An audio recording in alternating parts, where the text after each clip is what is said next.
Grace and peace. My name is Monique Bryce. I'm coming to you from Atlanta, Georgia.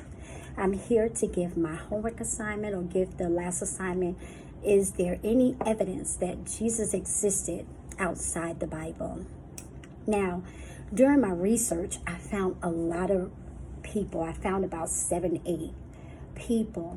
But I'm only going to talk about 3 because we only have 5 to 7 minutes to give our presentation. And I chose to use some historians that was not favorable of Christ. And the reason why I chose to do that, because these historians have no reason, don't gain anything by not being honest. So here's my research. My first person I want to talk about is Tacitus. Tacitus was the best historian. He was a well-rounded researcher, but he hated Christians. He despised us. And he wrote in his writings, talking about how Nero put it on the Christians. He wrote, Nero fastened the guilt and inflicted the most exquisite tortures on the class hated for their abomination called Christians by populace, talking about the fire in Rome. Christus, from the name had its origin, suffered an extreme penalty. We're talking about the crucifixion. During the reign of Tiberius, at the hands of out of the prosecutors of Pontius Pilate, and the most mischievous superstition referring to the resurrection. This checked for a moment and again broke out only in Judea, the first source of the evil. But even in Rome, where all the hideous and shameful from every parts of the world find their center and become popular. Now, when it comes to Tacitus, there was some pushback on his writings as well, because there was a gentleman by the name of Robert Lassiter. He said you couldn't believe Tacitus because he was born after Jesus had died, and he went to the Christians for validation. Now, where would somebody do that? Would you go to someone that you don't like for validation? Would you go to some people that you hate? No, he's a well-rounded person, so he can go anywhere.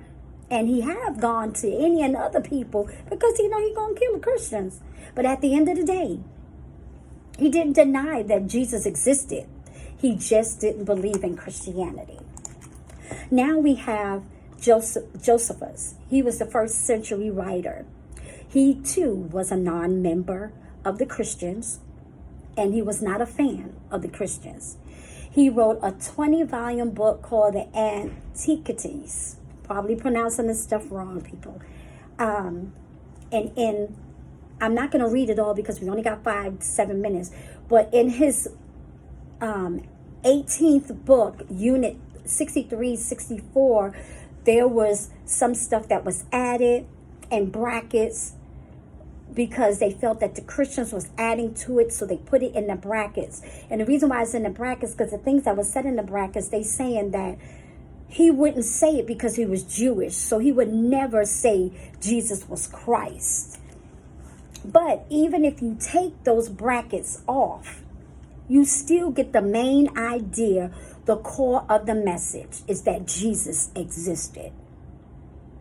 And not only there, but if you go into his volume, book 20, he there had referred to Jesus, the Christ, when he was talking about his brother James. So I'm going to need you to try to go into those researches and you will see it.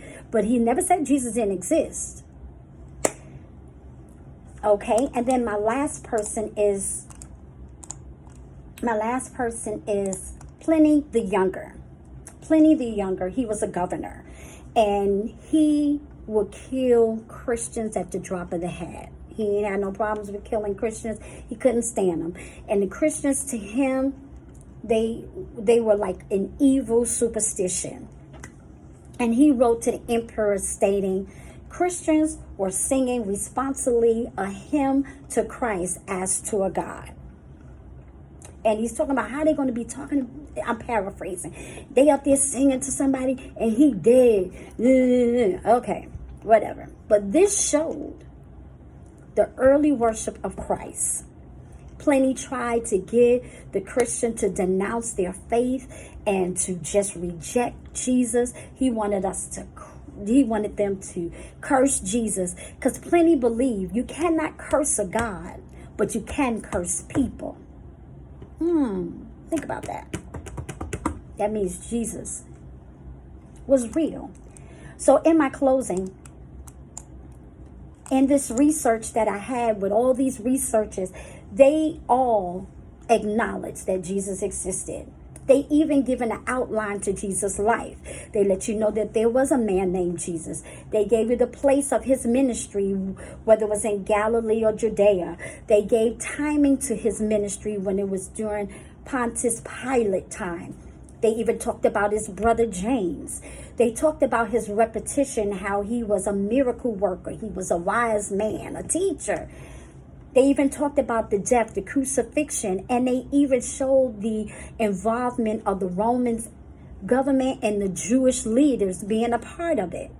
They even confirmed the movement of those who still stood by Jesus and still worshiped him even after his death. So it's not that they don't have enough evidence to prove who Jesus is. It's the fact they don't like what's been said. Have a blessed day.